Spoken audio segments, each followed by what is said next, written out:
Meanwhile, north of the Victorian border, another politician was not as fortunate. One of the New South Wales Labor Government's most senior ministers, Della Bosca, resigned after revelations he'd had an affair with a 26-year-old woman. In an extraordinary kiss-and-tell story in today's Daily Telegraph newspaper, the woman, who has kept her identity secret, lashed out at her former lover, claiming the health minister had been so smitten with her he'd neglected his ministerial duties since they began their affair in March this year. It's the latest in a long line of controversies to beset the New South Wales Government. Deborah Cornwall reports.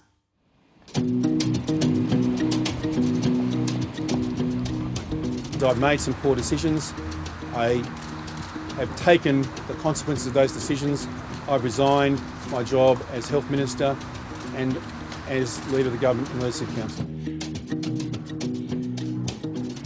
We thought Della Bosca was losing weight so that he could better serve the public of New South Wales, not to make love to a young woman. Is there not just a massive stink around your government, whether it's your fault or not? And isn't it about time you just put us out of our misery, resigned as a government and went to the poll? Well, we won't be doing that, Andrew. After a year of back-to-back scandals, a good rollicking sex romp has been the one missing ingredient in the long, very public demise of the Reece government. I regret the fact that this is an ongoing embarrassment to my colleagues, my friends, my community, my church and my family. I've taken my medicine. You have to live up to the consequences of bad decisions. But today it was Health Minister Della Bosca, one of Labor's most senior power brokers, who delivered in spades. He spurned former lover, showing no mercy, as she dished the dirt to the Daily Telegraph. When there are allegations of having sex in your parliamentary office, that you may have missed flights and then spent the afternoon instead of meeting ministerial appointments, then I certainly think it's in the public domain. At no time have I breached my obligations as a Member of Parliament or as a Minister in regard to ministerial conduct, protocols or security.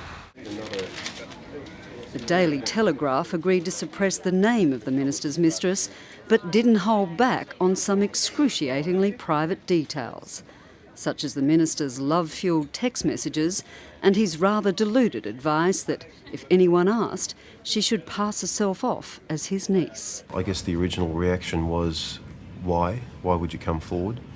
And it was quite clear, I think, from the start that she was feeling very aggrieved, betrayed and very, very angry. Even more damning were her claims that Della Bosca had been plotting to seize the premiership up to 5 months ago and had open contempt for Premier Reece, who he regarded as a freckle-faced Mark Latham. We took the view that this man had aspirations and certainly quite open ambition to become the next Premier of New South Wales. It gets to an issue of public integrity.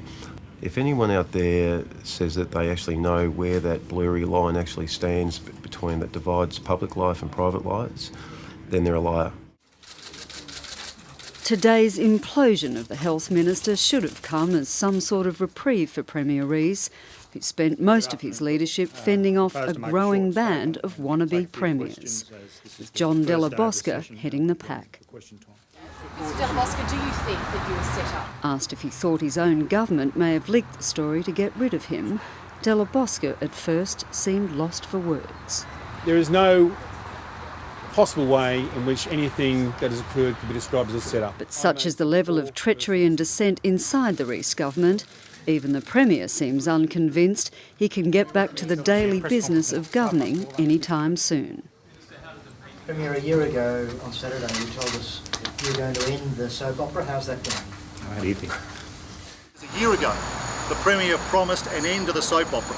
Well, the soap operas continue, the soap operas got worse, the soap opera's almost X-rated. No one in New South Wales Labor has got that authority anymore. Not the President, not the General Secretary, not the Premier, not the Deputy Premier or anybody else. Widely regarded as the most capable minister left in Cabinet, Della Bosca is the third minister to be drummed out of office in the past year. People who know him and some who have regard for his competence are devastated that he has allowed himself to be destroyed by his own behaviour.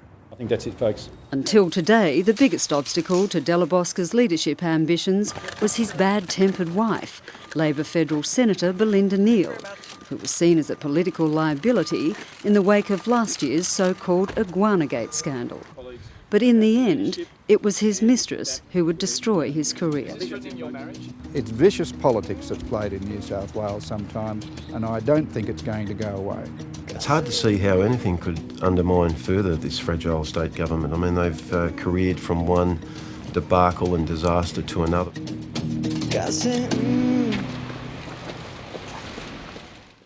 That report from Deborah, Cornwall.